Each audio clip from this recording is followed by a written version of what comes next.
I'm Brent Brague, the Senior Vice President here at Wrench.AI, and I first want to start off by thanking Chat Funnels for inviting me to Man Gen 2022. I've been asked to speak, and selected to speak, about closing deals through personalization. I first want to start off by sharing a little bit about myself. Let me go ahead and share my screen. I've had a wonderful career in sales and marketing for the last 20 plus years. I started at Xerox, then moved to IBM, then jumped into the world of entrepreneurship. I've had co-founded several different MarTech companies, a couple of exits, and I really enjoy, at the end of the day, selling and communicating with other individuals in a high influence scenario.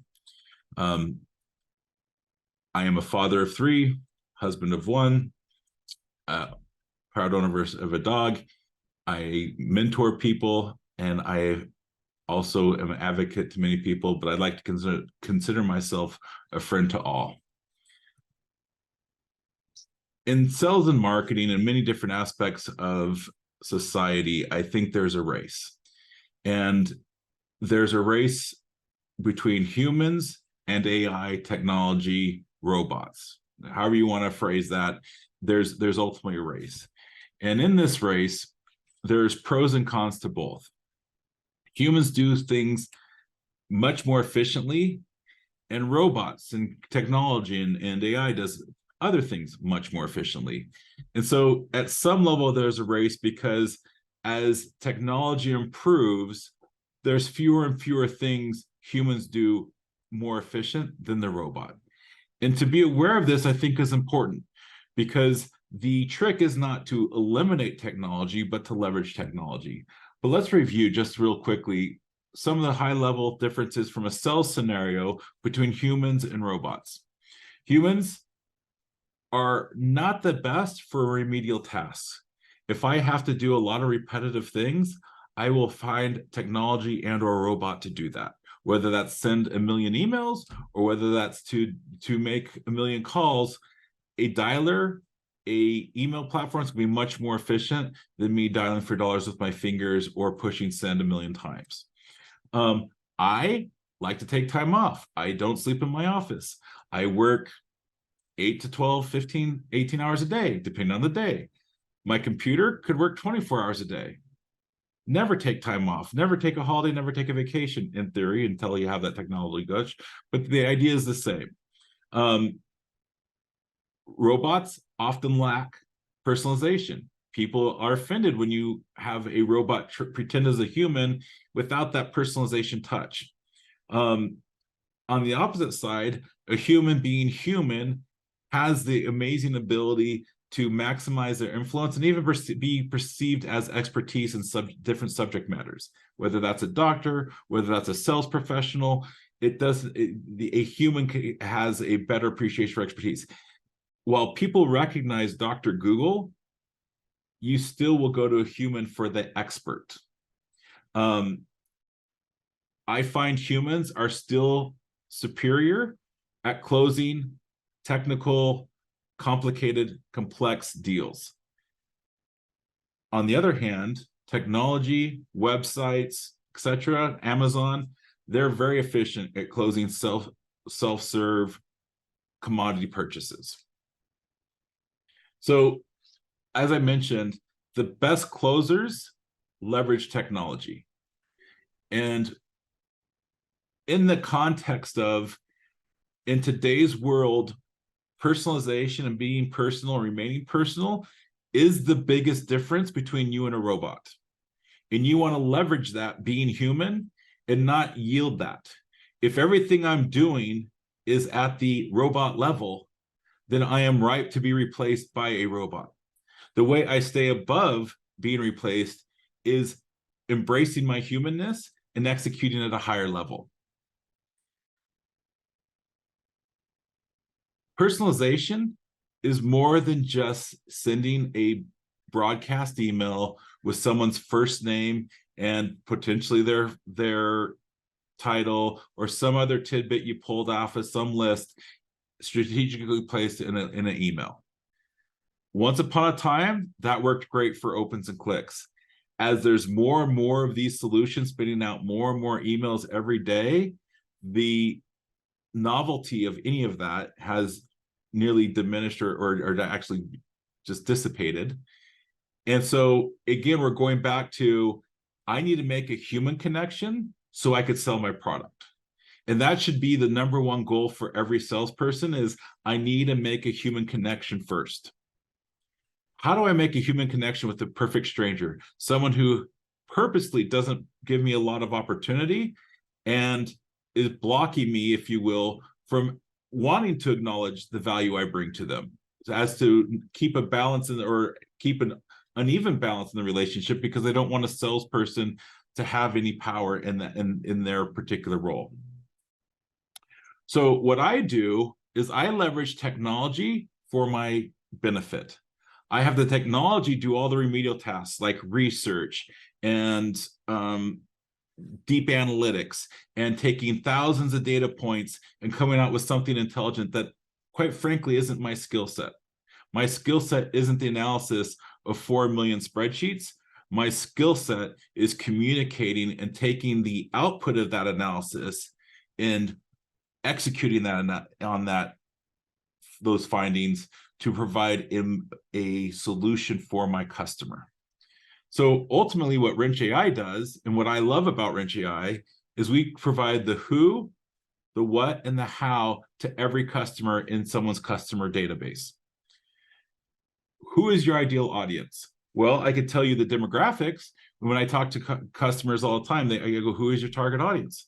Oh, well, it's C-suite, a billion-dollar company, this tech stack, and that's it's all demographic based. They have really no idea the psychographic makeup of their target audience. They don't know if they're laggers in the adoption curve, or early adopters, or innovators. They have no idea if they are typically analytical or social, or if they're talking to a social person and they're giving them too much analytical answer. Those are big blunders. When you have only 1 or 2 swings to hit a ball, if you will, you have to make sure you get contact. And I like to stack those cards in my favor by having the AI give me the answers before I start the engagement. We can see on this slide that the data that actually pushes acquisition is quickly changing.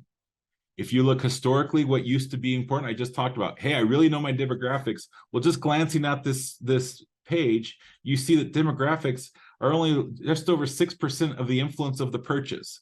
But yet people are so proud that they know the demographics of their target audience. Well, you've only left 94% chance on the table still. With AI doing the research and providing you insights, you just increased it with your demographics to over 60%. That's a huge difference in your probability of success when you engage with your target audience.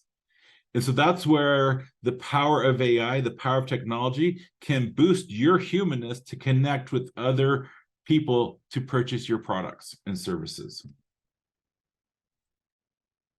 Here's another way of looking at the Wrench output. So we give you brand and affinity scores. Hey, you're selling widgets. Here's the affinity of your target audience in that widget. Here's the affinity of your brand. Who sells the widget? Here's their psychographic makeup, their values, their sentiments, their predictions of how they'll respond to what message, how the persuasion angles that you'd want to do, reciprocity. Hey, I should buy you a cup of coffee. So there's an exchange of value for listening to a pitch, something of that nature. And everything the AI does obviously has to pass efficacy. The predictions have to matter. The predictions have to be accurate. And that's what leveraging the technology is. Other behavioral insights that robots and technology can provide your customer base.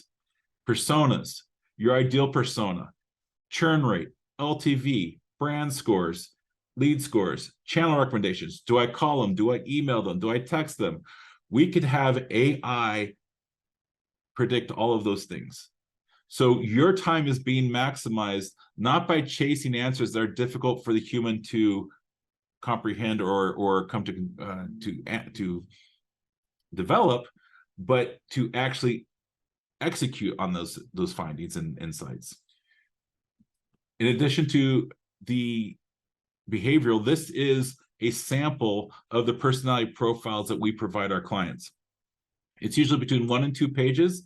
It has a general description, then it goes into partner strategies and recommendations. It then goes into actions that you should expect to do, and then also predictions and strengths. We even will place that on the adoption curve. So to your brand and product, where are they likely on the adoption curve? Are they an innovator? Are they a laggard?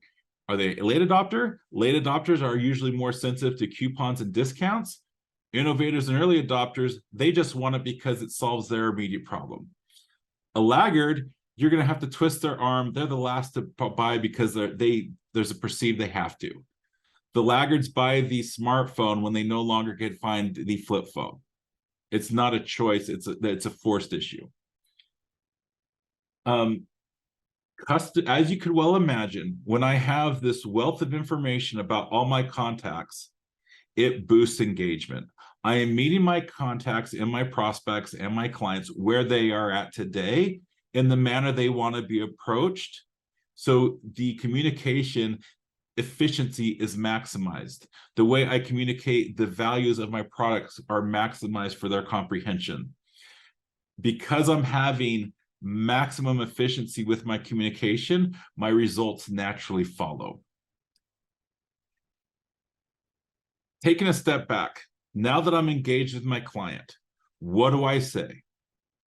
First off, the fundamentals don't change. You still have to qualify your customers. Qualifying your customers, I am a traditionalist, it's banned. Budget, authority, needs, timeline. Authority can be tricky. Make sure you realize who can ultimately say yes. Between you and yes are usually several layers of no. People that can say no to your product, but they cannot say yes. So you have to sell each layer of that as if they can say yes to get to the person who gets to say yes. The quicker you can find who actually needs to say yes, the more efficient your sales will be. Also, needs. It's critical. You ask great questions when qualifying. A lazy salesperson will stop when they understand what the person's shopping for instead of what the problem they're solving for. Please do not be a lazy salesperson. Find out what the problem they're solving for is and solve for that more so than trying to solve for what they're shopping for. Sometimes they don't know they are going on the recommendations of previous salespeople. I'm shopping for XYZ because that's what the last person told me I should be shopping for. If you understand the problem, you could either confirm that or redirect them to a better solution. An expert level salesperson will always uncover the pain associated with not having their solution. What happens if you never buy from me? Not a darn thing. You likely will have a difficult time selling that person. Positively or negative, if I have perceived my life will be better with your product, it is a sports car, it is a luxury item. The pain is, what's your life like without that item? That's where, in that space is where the expert salespeople play. The better you solve for the pain, the more success you're going to have. So here's some questions after I understand and I qualify them, I understand their pain. Before I present solutions, I like to ask myself these questions. Is it clear how their pain is going to be relieved or how their life will be better with my solution? I should be able to have that articulated in my own mind, on paper, in my presentation, 1, 2, 3, it's clear to me. Does it meet their decision requirements? If they gave me requirements, does my solution fit those requirements? Sometimes it's not a perfect match. Sometimes you have to reset the requirements. But I should always know if my initial solution's within their initial requirements.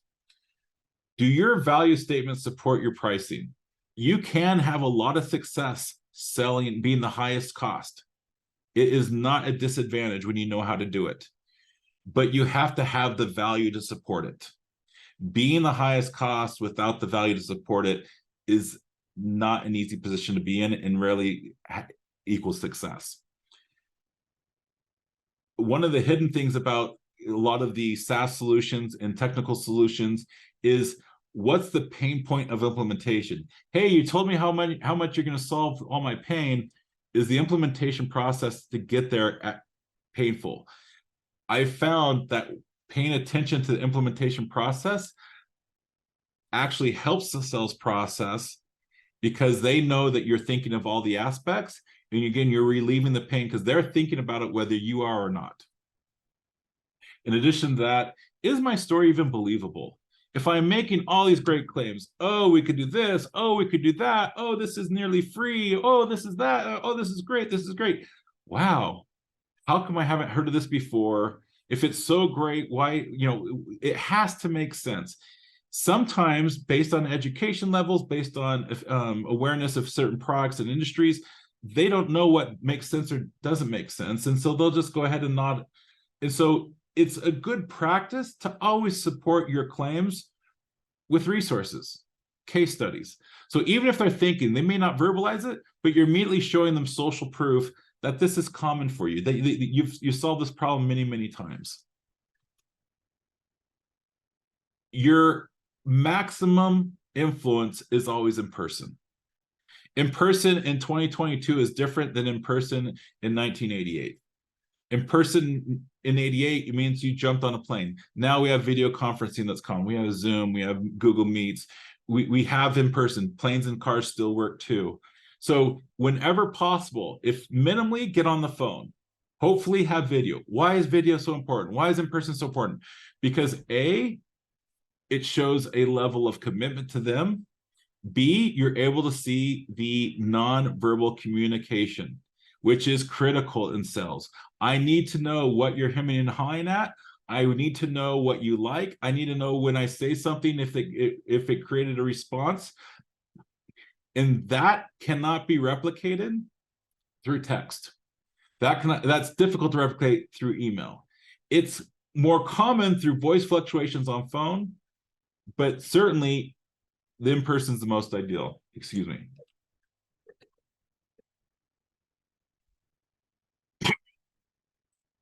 Once I've communicated my value in this presentation, it's then time for me to ask for the business, prepare for the business.